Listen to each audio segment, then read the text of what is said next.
para todos. Entonces vamos a tener abiertas nuestras Biblias en Romanos 15, del 14 al 21. Estamos siguiendo esta serie expositiva que ya está llegando casi a su final. Los últimos pasajes son un poco complicados porque son saludos, son como un resumen de todo el libro. Para el que prepara los mensajes, como empezó Leo el domingo pasado, tendré que seguir yo, después seguramente seguirá Martín. Por ahí buscamos el énfasis en alguna cuestión de estos pasajes y no en forma lineal, versículo por versículo. Y eso es lo que vamos a hacer en esta predicación. El título es Edificando una iglesia autosustentable con el Evangelio. Primero vamos a hacer una introducción de estos versículos, porque Pablo presenta una idea principal en el versículo 14, y eso es lo que vamos a ver en esta mañana. Pero hay todo un contexto de su obra misionera y apostólica del versículo 15 al 21. Entonces, ese contexto lo da después de lanzar la idea. Nosotros hacemos al revés, vamos a ver el contexto para después centrarnos en el versículo, ¿sí? En el versículo 15, fíjense que dice: mas os he escrito, hermanos, en parte con atrevimiento, como para haceros recordar por la gracia que me es dada, ¿sí? En el versículo 15 parece ser como una disculpa del apóstol Pablo a la iglesia que, como ustedes ven, él viene corrigiendo errores. Cuando uno lee las cartas apostólicas a las iglesias, ve que hay una parte doctrinal, una parte de corrección de errores y otra parte de saludos y alientos, ¿sí? La mayor parte se la lleva la doctrinal, los problemas y el saludo y el aliento para lo último. No es que sean pesimistas, ni Pablo, ni Pedro, ni Juan, ni Santiago, que escribieron cartas, ni el autor de la Epístola a los Hebreos, sino que ellos tratan con problemas y van enseñando la doctrina apostólica en medio de esos problemas. Aquí parece como una disculpa del apóstol Pablo, ¿no? Pero tengamos en cuenta lo siguiente. En este versículo que vamos a ver hoy, el apóstol Pablo confía en la iglesia. Confía en que el evangelio que le ha predicado, mejor dicho, a la iglesia, está haciendo una obra entre ellos. Vamos al versículo 16, ¿sí? Que dice: para ser ministro de Jesucristo a los gentiles, ministrando el evangelio de Dios, para que los gentiles sean una ofrenda agradable, santificada por el Espíritu. Ahí nos está diciendo el apóstol: yo soy un apóstol, pero no por una autoridad en sí mismo, sino porque la gracia de Dios permite que él hubiera predicado a la mayoría del mundo gentil de aquel tiempo. Entonces él dice: mi ministerio de anuncio del evangelio es por gracia de Dios. La gracia de Dios es ese favor inmerecido para la salvación, pero también hay una gracia de Dios que ayuda al apóstol en sus predicaciones. Y cuando nosotros predicamos el evangelio, hermanos, queremos siempre ser auxiliados por esa gracia. No somos suficientes en nosotros mismos, somos hombres débiles, pero sabemos que si tomamos la palabra del Señor, Él con su gracia y por medio de su Espíritu Santo la aplica a los corazones. Versículos 17 y 18, seguimos con la introducción breve, ¿no? Tengo pues de qué gloriarme en Cristo Jesús, en lo que a Dios se refiere, porque no osaría hablar de alguna cosa que Cristo no haya hecho por mí para la obediencia de los gentiles, con palabras y con obras. Recién cantábamos, me glorío en Jesucristo. Él no es que se gloría en la obra que hizo en sí misma. Quizás se comete el error, ¿no es cierto?, a través de la historia de iglesias grandes, predicadores famosos que se glorían en tener como si fueran ellos los dueños del rebaño. Pero Pablo no tiene esa idea. Él evangelizó casi todo el mundo gentil de aquel tiempo, por lo menos donde estaba la mayor concentración de gente, y él se gloría de que la gracia de Dios lo ayudó y que hay fruto de esa predicación del evangelio que hizo. ¿Qué tan extenso fue? Versículo 19. con poder de señales y prodigios, en el poder del Espíritu de Dios, de manera que desde Jerusalén y por los alrededores hasta Ilírico he predicado plenamente el Evangelio de Cristo. Él lo nombra así nomás y nosotros podemos pensar de Jerusalén y bueno, Ilírico, una ciudad que estaba a 50 kilómetros. No. Jerusalén, el Señor Jesús dijo, me seréis testigos aquí, en Jerusalén, la capital, de donde la salvación venía de los judíos. Pero me seréis testigos después más allá de Jerusalén, en Judea, lo que restaba de Israel, en Samaria, los enemigos de Israel y viceversa, y hasta lo último de la tierra. Y especialmente Pablo, cuando dice hasta Ilírico, tendríamos que tener un mapa en mente, dónde está Jerusalén en Medio Oriente y dónde está Yugoslavia actualmente, que está arriba de Grecia. Hasta allá se fue el apóstol Pablo, sin aviones, sin cruceros, todo con barcos y a veces por tierra. Y todo eso lo llenó del Evangelio de Cristo, una persona, sin micrófonos, sin tecnología, sin redes sociales, sin nada de eso. Pero tenía lo principal, el poder del Espíritu, con milagros, con señales y la gracia del Señor que bendecía la predicación que hacía. Versículo 20, ya para ir finalizando el contexto, de esta manera me forcé a predicar el Evangelio, no donde Cristo hubiera sido nombrado antes, para no edificar sobre fundamento ajeno. Creo que, bueno, esto no vamos a hablar ahora, pero ese sería el fundamento de las misiones. Han oído hablar de las misiones, ¿sí?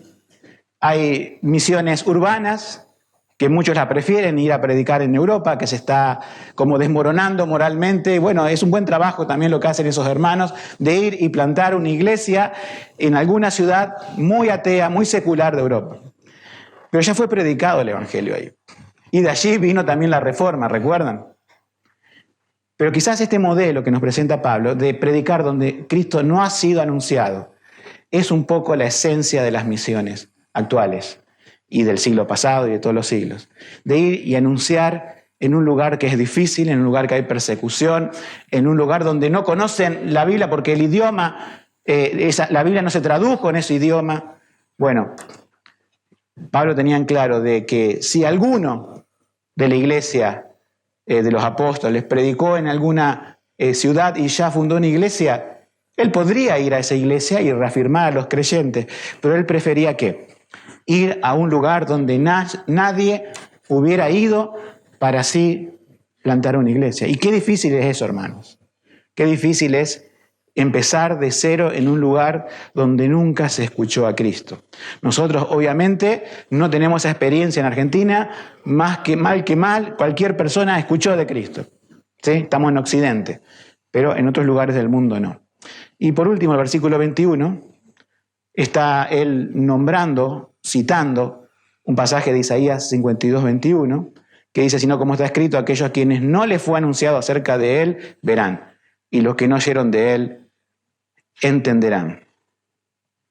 Isaías dice exactamente, porque verán lo que nunca les fue contado y entenderán lo que jamás habían oído.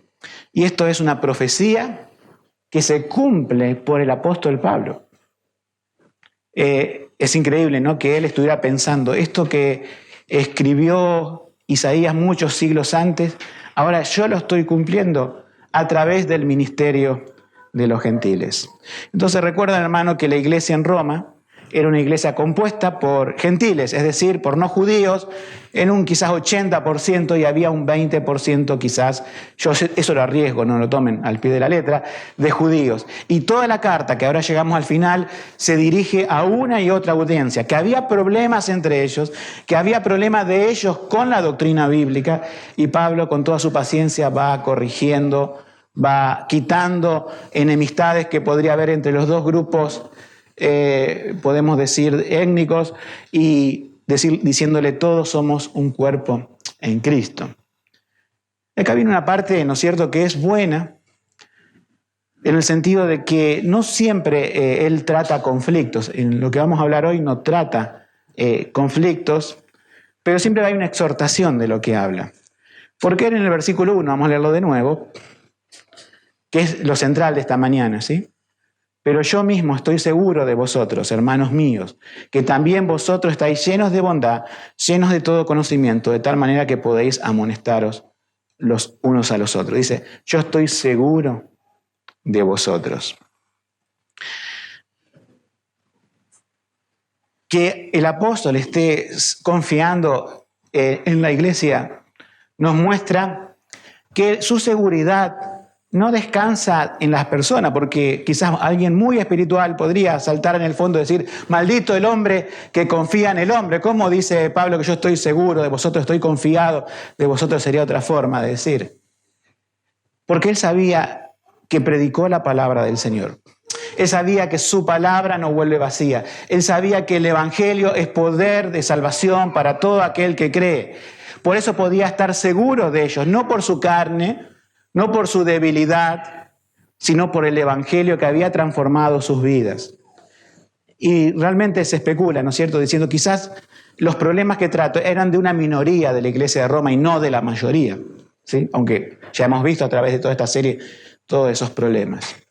Ahora, eso nos lleva a pensar en que si un pastor o en aquel caso un apóstol, hoy no hay más apóstoles, sí, pero uno dice, y yo me pongo porque yo soy pastor, es decir, confío en mi iglesia a la cual yo pertenezco y yo soy uno más de la iglesia, en mi iglesia local, confío en mi iglesia local.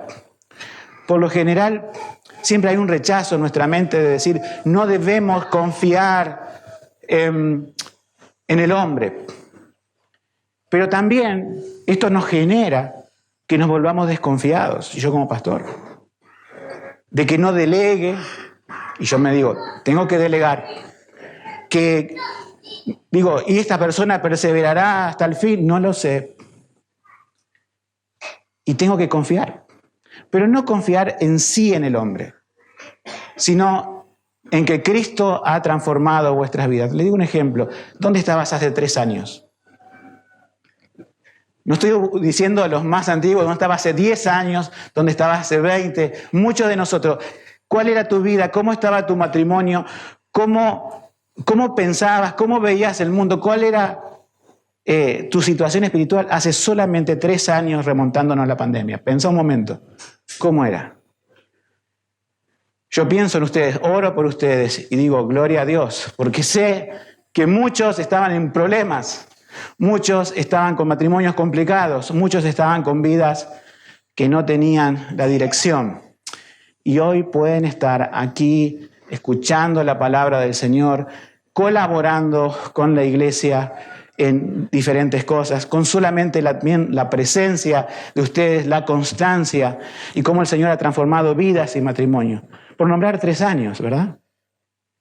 Eso es lo que se gloria a Pablo, a un nivel un poco más grande y más amplio. Se gloria en que Cristo hizo una obra. Y está bien, y debemos, porque si no uno quiere controlar todo.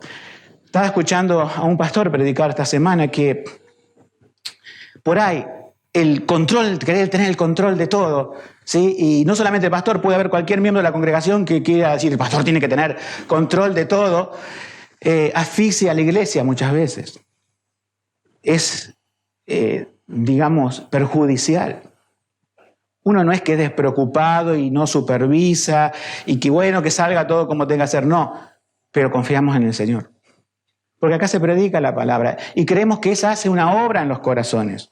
Si no, el Evangelio no tuviera poder, no podíamos tener esta confianza. Si el Evangelio no fuera capaz por el Espíritu Santo de cambiar corazones, de guiar al arrepentimiento, de darle fe a las personas para creer en Jesucristo y en su obra y así transformar sus vidas y lo que eran de pecado lo dejan en el pasado, todo eso es poder del Evangelio y en eso confiamos porque el Evangelio está entre nosotros. Una iglesia sustentable es aquella, y vamos al título del sermón, pero voy a hacer una aclaración, porque alguno podrá decir sustentable. Muchos aquí trabajan en el campo, saben de economías sustentables y demás. No estamos hablando la palabra sustentable en una cuestión ecológica. Tampoco estamos hablando de la palabra sustentable en autosuficiencia, porque alguno podría decir, una iglesia autosustentable es una iglesia autosuficiente. No. Una iglesia autosuficiente fue condenada en la Biblia. En Apocalipsis 3 se llamaba la iglesia de la Odisea, que decía: yo soy rico, me he enriquecido, no tengo necesidad de nada. Y Dios le dice: porque eres frío, no eres ni frío ni caliente, eres tibio, te vomitaré de mi boca. Fue el rechazo más grande de Dios hacia una iglesia que nos muestra la Biblia, porque era autosuficiente. No somos autosuficientes, somos dependientes del Señor. Pero quiero fijar en vuestra mente, corazón, de que seamos una iglesia autosustentable. ¿Sí? ¿Qué quiere decir una iglesia autosustentable?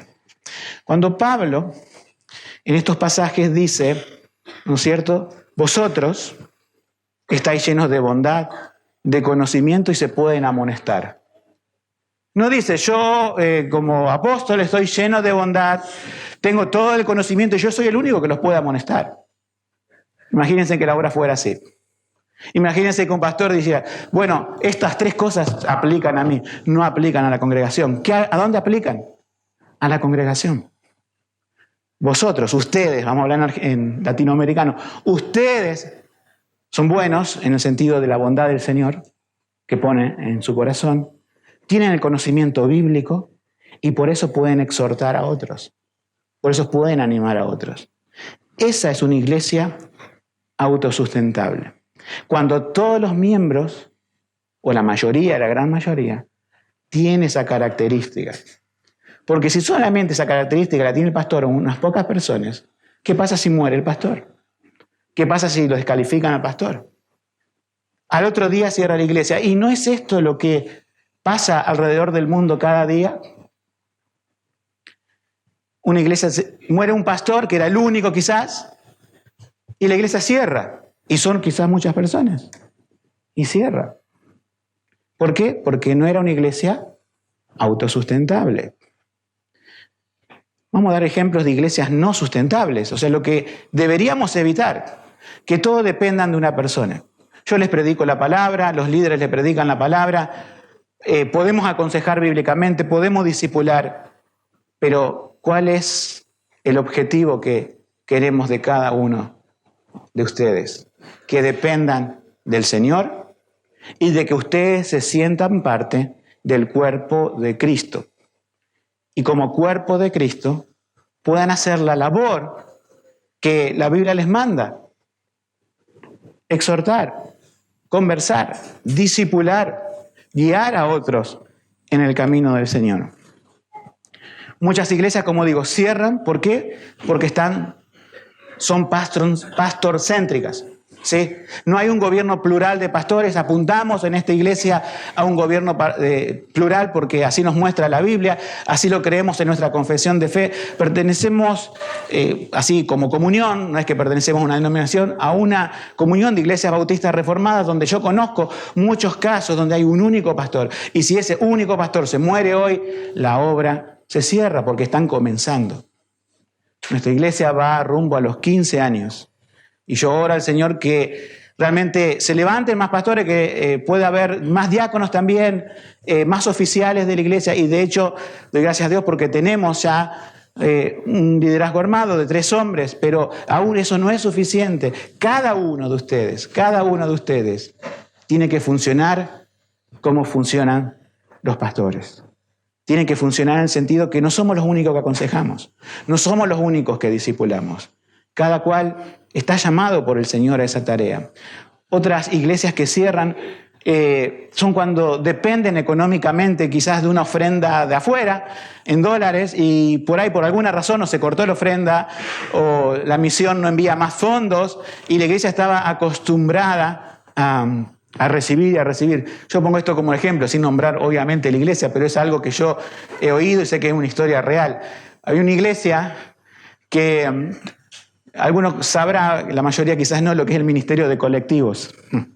El ministerio de colectivos es que la iglesia paga colectivos y pasa por toda la zona. Esta no era una iglesia en una ciudad central como la nuestra, en Sin Rosario, sino una iglesia donde tenés una ciudad y muchos pueblitos alrededor.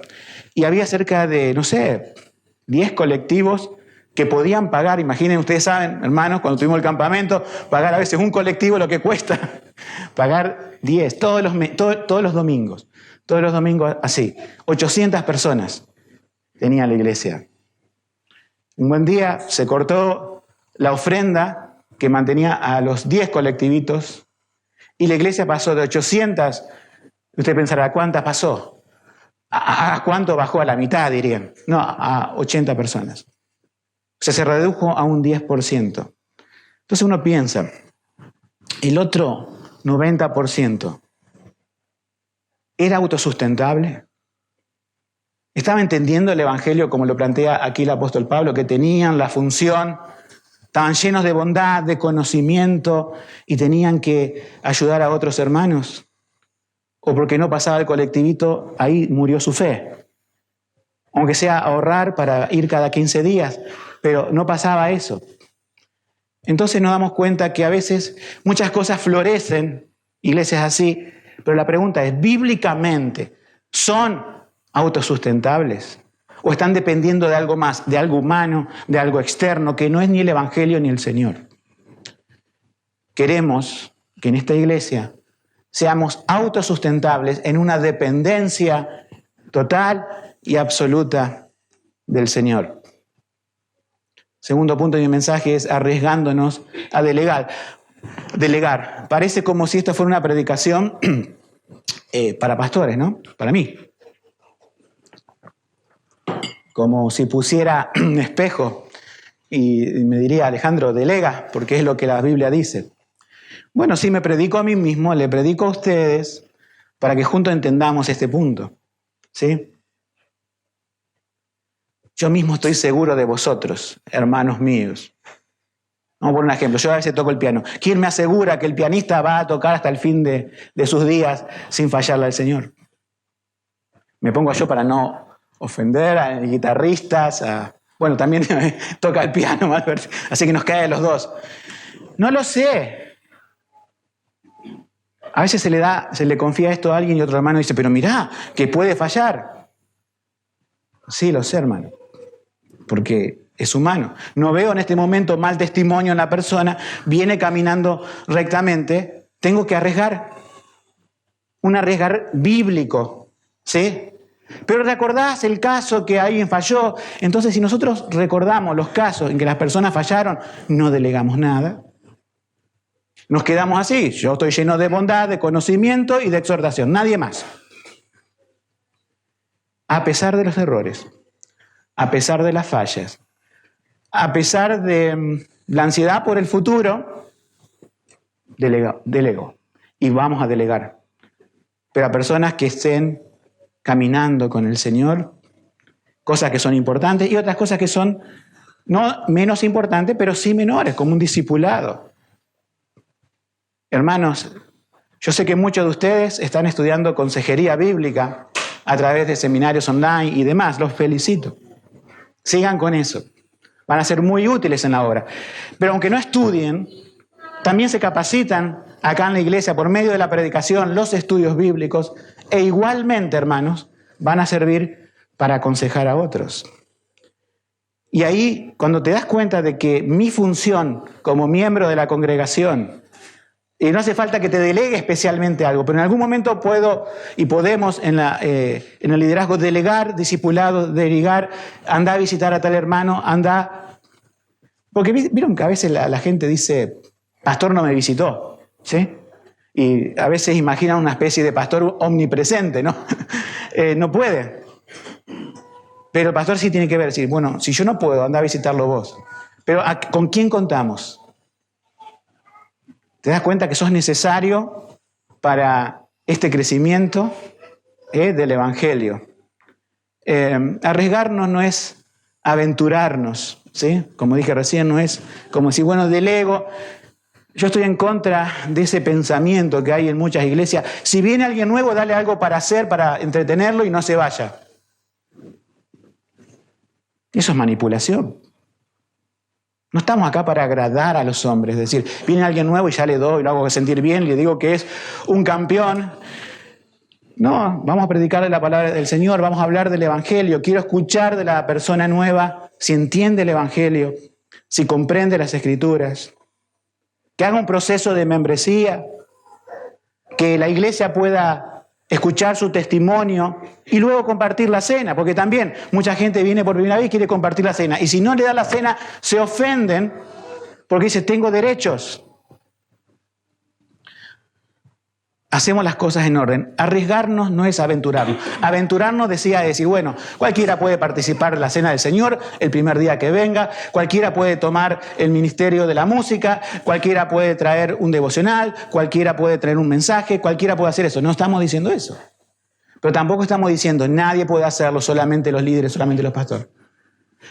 ¿Entienden el punto a donde vamos? ¿A dónde nos lleva la palabra?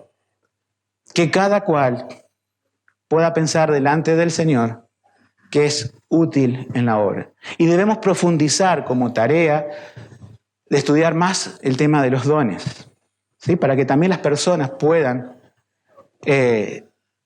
entender eso, si tienen algún don. Como cuando Pablo le dice a Timoteo, despierta el don que hay en ti. No sabía que había. Despierta el don que hay en ti. Señor nos ha dado dones, no nos ha dejado así salvos y sin ningún fruto, ni ninguna capacidad, sino que nos ha dado capacidades, que serían un poco los dones, para que no pensemos nada raro, ¿sí? Pero eso tiene que ser alimentado, eso tiene que ser cultivado, eso tiene que ser puesto a los pies del Señor, tiene que ser perfeccionado a través de una vida de santidad. Entonces, debemos, y ustedes también, aceptar esta delegación de actividades. Recuerdan que Romanos hablaba de esto en el capítulo 12:3, que dice, conforme a la medida de fe que Dios repartió a cada uno, porque de la manera que un cuerpo tenemos muchos miembros, pero no todos los miembros tienen la misma función. Dios ha dado una medida de la fe a cada uno, ¿sí? Entonces Romanos en el capítulo 12 nos decía, somos parte de un cuerpo. Somos miembros. Hay una membresía en esta iglesia que, ¿por qué hablamos de la palabra membresía? Disculpen que haga este paréntesis en el mensaje, pero como hoy tenemos cena del Señor y hay algunas personas que vienen nuevas a la iglesia, yo tengo que aclararlo. La membresía es una responsabilidad de la iglesia local. Cuando el Señor le dice a Pedro que le daría las llaves, todo lo que abriera sería abierto, todo lo que cerrara sería cerrado, en el sentido de la autoridad, descansa no sobre Pedro, obviamente, sino sobre la iglesia. Y cada iglesia local tiene la responsabilidad de reconocer como una embajada a una persona que es del ciudadano del reino de los cielos. Pero para eso debemos ver su testimonio, para eso debemos ver que viene caminando con el Señor. Nadie puede entrar por esta puerta, sacar una tarjeta de presentación. ¿Vieron cómo hay tarjetas de presentación? Y que diga, yo soy cristiano. Porque la Biblia no dice, mira, vos no te podés proclamar cristiano. La llave se la dio a la iglesia para que un grupo de hermanos, sea donde fuera, en la India, en la China o acá en Rosario, identifiquen tu cristianismo. No que te van a hacer cristiano, porque eso lo hace el Señor. Pero si lo hizo el Señor, nosotros vamos a estar atentos a identificarlos para decir, bueno, te instruimos en la palabra, te vas a bautizar si crees, tenés un bautismo bíblico y un montón de cosas que ahora no vale, apenas nombrar porque es muy largo, para recién participar de la cena del Señor. Aquellas iglesias que comparten la cena del Señor a cualquiera, por más que diga que es cristiano de años, y no hacen un chequeo, no hacen decir, bueno, pero nosotros podemos compartirle la cena del Señor a alguien que viene de una iglesia que está bajo la supervisión de esa iglesia y que es bíblica esa iglesia. Ahí podemos compartirle la cena del Señor. Pero si llega alguien que ha venido nuevo o hace mucho que no va a una iglesia y no está bajo la autoridad de nadie, debo decir, tenés que esperar. ¿Por qué? Porque la Biblia nos muestra esto. Delegamos, hacemos cosas, pero en el orden bíblico, para que Dios sea glorificado en todo. Tenemos tercer punto del mensaje. La base de una iglesia que se autoaconseja bíblicamente. Tenemos estas tres palabras que identificamos en el primer versículo que hemos leído: bondad, sabiduría y amonestación. Recuerdan que Romanos 12:10, respecto a esta palabra bondad. Ustedes, hermanos, están llenos de bondad. Uno dice, no, Dios es bueno solamente. Es verdad, es el único bueno en el sentido de la palabra. Pero el Señor ha puesto bondad en nosotros, hermanos. No podemos negar eso. No podemos decir, sí, somos malos pecadores. Somos malos y pecadores, pero salvos por la gracia de Dios. Y todo lo bueno que hay en mí pertenece a Cristo. No viene de mí, viene de Él. Pero eso bueno que Él puso en mí es la carta de presentación, por así decirlo, con la cual me acerco al hermano para aconsejarlo. Porque si me acerco con un espíritu egoísta, si me acerco con un espíritu enojado o de reproche o de juzgamiento, sin la bondad del Señor, sin esa gracia que me capacita para ser bueno, la consejería bíblica se torna mal. Estoy haciendo más un daño que pudiendo arreglar. ¿El Señor podría con cada uno arreglarlo desde los cielos? ¿Podría? Sí, claro que podría. O sea, verticalmente, el Espíritu Santo y la persona y el creyente. Dios arregla el corazón sin que vos no necesites ninguna iglesia, ningún otro consejero, a nadie. Podría. Pero Él ha determinado que suceda así. Ha determinado que Él trata con los creyentes en forma individual o trata con los creyentes en una iglesia local, a través de la compañía de muchos hermanos. Así trata. Pero se necesita este carácter de Jesucristo. El joven rico lo llama maestro bueno, veía la bondad. Aún el mismo Jesucristo dijo, bueno, es Dios, yo soy Dios. Sería el entendimiento, Jesucristo es Dios. Pero nosotros que seguimos a Jesucristo, también tenemos que tener esto. La consejería, entonces, ¿qué es? Esta autosustentable, un acto de amor. O sea que cuando decimos bueno, es una predisposición. Y si alguno dice, no, Señor, no soy bueno, estoy fallando en muchas cosas, no puedo aconsejar a nadie. Entonces, lo que tenés que hacer con eso es estar a cuenta con el Señor. Tenés que ir al Señor y confiar en Él. Entregar tus pecados, pedirle perdón para santificación, no para salvación. Pero Señor, hazme bueno para tu obra también. Primero para glorificarte a ti, ese es el fin primero. Que mi corazón, que los dichos de mi boca sean gratos delante de ti, oh Señor, decía el salmista. O sea, primero Dios, pero también si mis dichos y la meditación de mi corazón es buena con Dios, es buena también con el hermano. Y seré de bendición. El segundo punto, del tercer punto, el B sería, aconsejamos, están llenos de conocimiento, dice, llenos de todo conocimiento. Bueno, yo sé que a veces podemos sentirnos amedrentados. Si yo no tengo suficiente conocimiento bíblico para aconsejar a otros. ¿No les pasa eso? ¿No han pensado así? Yo no tengo suficiente conocimiento bíblico, entonces voy a delegar a esto. Puede ser, hermanos, sí, puede ser que en algún momento de tu vida pase eso.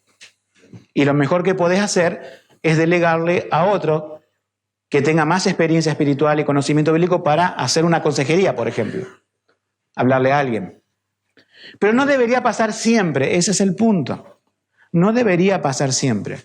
Deberíamos pensar en que tengo que llenarme de la palabra del Dios. Hay personas que dicen por ahí, no, yo no tengo conocimiento y esto nunca va a ser para mí. Pensar de esa forma es pensar como un incrédulo. Porque la Biblia nos dice que tiene la capacidad, por ser la palabra de Dios, inspirada por el Espíritu Santo, ¿de qué? De hacer sabio a ¿quién? A la persona más simple de este mundo. Date cuenta, Jesús, ¿a dónde fue? ¿A la facultad, a la universidad a buscar sus apóstoles? ¿Fue a la orilla del río? ¿Fue a un banco de tributos? gente simple y son las que nos escribieron las Escrituras. Entonces no digas que esto no es para vos. Pensá también esto. ¿De dónde va a venir tu conocimiento bíblico? Yo no hago un curso por internet, no tengo esa capacidad. Bien, si lo haces bien, y si no lo haces, pensá esto. En este momento estás recibiendo conocimiento bíblico. En la segunda reunión que tendremos hoy, vas a recibir conocimiento bíblico. En la reunión de oración, a través de los devocionales, vas a recibir conocimiento bíblico. En las reuniones de damas, de hombres, de matrimonios, aún los niños, van a recibir conocimiento bíblico. Estamos continuamente exponiéndonos a las Escrituras. Y eso es una responsabilidad. Es una responsabilidad porque el Señor siembra en nosotros, pero el Señor también viene a cosechar en nosotros. ¿Qué le vamos a decir como aquel que había recibido un talento en la parábola y dijo, Señor, yo sé que tú eres una persona muy recta y que exiges hasta lo que no tenemos, agarré mi talento, lo enterré en la tierra y no hice nada con él, lo sacó, lo desenterró y le digo, acá está lo que es tuyo. Si bien esa parábola tiene otra connotación, pero nos damos cuenta que esa actitud fue de incredulidad, ¿no? El Señor le dice, por lo menos lo hubiese dado al banco, me lo devolverías con intereses. Entonces, nosotros debemos ser conscientes, hermanos, de que el conocimiento bíblico no es para algunos. Vamos a tener, inclusive, cada uno de nosotros, un conocimiento bíblico y un tratamiento del Señor particular, en donde nosotros podemos ayudar a otra persona de una manera muy particular. Que se entienda bien, nosotros no aconsejamos con la experiencia. O sea, yo para aconsejarte, suponete que estás en un estado espiritual por X pecado o por X cosa que estás mal, estás decaído, estás en una situación que necesitas ayuda. Tampoco hay que pensar de que porque yo no pasé exactamente lo mismo, que la persona no puedo ayudarla. No pensés que no podés ayudar a otra persona porque no viviste exactamente esa experiencia. O sea, esa no es la regla es la palabra de Dios. Vos podés ir a cualquier caso, a cualquier cosa que haya pasado, pero si vas con la palabra de Dios, estarás yendo con el instrumento correcto. Pero también creo que la experiencia puesta en manos del Señor es útil. Por eso Dios nos pone en una iglesia, porque cada uno de nosotros venimos de diferentes trasfondos, hemos luchado antes de conocer a Cristo con diferentes pecados, hemos sacado de diferentes ciénagas, podemos decir, hemos pasado diferentes pruebas, hemos estado en enfermedades, al borde de la muerte, con pérdida, etc. También eso puesto en manos del Señor y con la palabra del Señor puede ser ayuda. A veces yo digo, es bueno que este hermano le hable a este, que esta hermana le hable a aquella, y ahí delego, y ahí delegamos. Y no te sorprendas que eso ocurra cada vez más,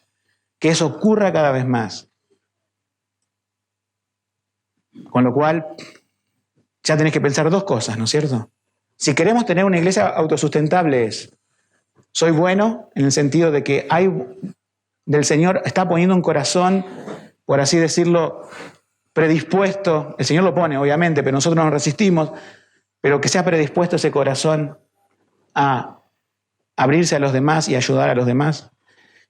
Y en este punto B, que sea con la palabra del Señor, que sea con conocimiento bíblico. Confiamos en lo que dice el Señor. Mi palabra no vuelve a mí vacía. Vamos al C, que es el tercer punto, que es la amonestación. Dice, de tal manera que podáis amonestaros los unos a los otros. Los unos a los otros. En Romanos 14, 19 nos decía, así que sigamos lo que contribuye a la paz y a la mutua edificación. ¿Se dan cuenta que es una insistencia del apóstol Pablo, edificados unos a otros? Para exhortar a otros, y exhortar no siempre es a cara de malo, ¿sí? Uno dice, no, tengo que exhortar y ya se imaginan que tengo que bajar las cejas y tengo que levantar el dedo. Hay formas de exhortar, hay veces que se requiere firmeza, ¿sí? pero no es estar enojado con la otra persona ni creerse más o superior. Te doy 3 puntos y escúchalo bien, que me gustaría que lo tomes, lo anotes, lo lleves, lo recuerdes para aconsejar a otras personas. El primer punto es el más importante, que nos dice la Escritura en otro versículo. Considérate a ti mismo. Antes de ir a tomar ese café que tenía agendado para el martes a las 17 horas, ora en tu casa, considera tu corazón. Posiblemente digas, no sé, no voy a poder ayudar, pero Señor, en ti soy suficiente. Tu evangelio es suficiente. Todas las bendiciones que has dado por años y por tiempo de la palabra, Señor, ayúdame a que pueda decir la palabra de hermano. Yo me considero a mí mismo antes de hablarle a alguien. Y cuando estoy hablando con alguien y me traen problemas, me traen situaciones, mientras la persona habla, yo estoy, Señor, dame luz. Señor, dame luz. Señor, dame luz. No quiero decir algo de mí mismo. No quiero decir algo para quedar políticamente correcto. Dame la luz de tu palabra. Recuérdame el versículo. Espíritu Santo es poderoso para recordar la palabra que se nos ha hablado, que a veces se nos hace una nube en la cabeza, decir, ¿qué le digo? ¿Qué recomiendo? Pero el Señor obra. Ahí está el milagro del Señor que nos da palabra. Considérate el mismo. Segundo, no evites la tarea diciendo, Dios se encargará. Como digo, Dios se encargará, pero no actúa así. No viene verticalmente a cada persona, le muestra un sueño, una revelación, o se abre la Biblia por el viento y se le marca el versículo que tenía que leer. No ocurre eso. Ocurre con una persona que se acerca de la iglesia y le habla a otra. O sea que eso de Dios se encargará, lo tachamos, Dios se encarga a través de nosotros. Nosotros somos responsables, que así como somos enseñados por el Señor en determinada cosa, esto te lo comparto, esto lo recibí de gracia y de gracia te lo doy. El tercer punto es, no esperes que solo los líderes hagan la parte difícil. Tengo un artículo que suena un poco risueño o medio. Nadie le quiere poner el cascabel al gato. Y me estoy refiriendo a la parte de exhortar. Estoy hablando de pastores en un artículo que tengo en mi sitio web personal.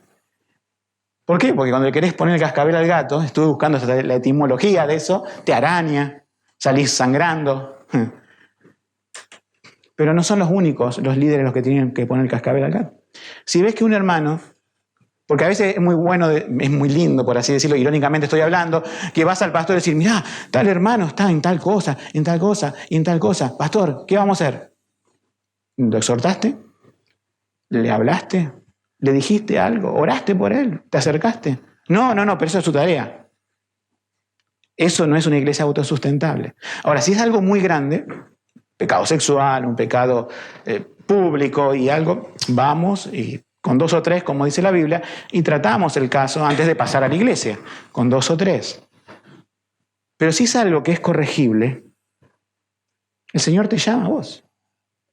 El Señor te hace responsable a vos de poder hacerlo. Si ves fallas en otros, si ves desviaciones, si ves cosas que no están bien, 2 cosas, orá y habla, ¿pero con qué? Con bondad y con conocimiento bíblico. Si no, no vayas a hablar. Pero pedirle al Señor que te dé eso. Rogar al Señor que te dé eso. Para finalizar, 3 preguntas que siempre hago de forma abierta, ¿no? Las hacemos, me incluyo, yo como pastor, en algunas cosas, pero esto es para cada miembro, ¿no? ¿Estás contribuyendo activamente a crear una iglesia autosustentable? ¿O estás enfocado solo en tus propios problemas y necesidades? Pregunta número 2. Esto ya va del otro lado. ¿Tenés la humildad para solicitar ayuda cuando la necesitas? Porque una cosa es la persona que va a aconsejar y otra la persona que se resiste a ser aconsejada. ¿Cómo estás? Estoy bien. Barrera, ladrillo de por medio. No puedo ver detrás. Me parece que no estabas bien, pero bueno, qué sé yo. ¿Cómo estás? Bien, pero quizás te acercás a algún hermano o hermana que vos considerás que te puede ayudar. Es decir, podemos charlar en la semana, nos podemos reunir. Tercer y último punto. Estás asumiendo la responsabilidad de prepararte para ofrecer orientación y consejo bíblico a otros. Si haces un curso, bien, como digo, pero en el prepararte, es decir, estás rumiando la palabra del Señor, estás meditando para el provecho de tu vida, para el provecho de tu familia, pero también tenés anotaciones de cómo puedo ayudar con versículos entendidos a otros que se me acercan. Que el Señor pueda hacer de la Iglesia Cristiana Bíblica de Rosario, como dice la palabra, una iglesia autosustentable que dependa del Señor Jesucristo. Amén.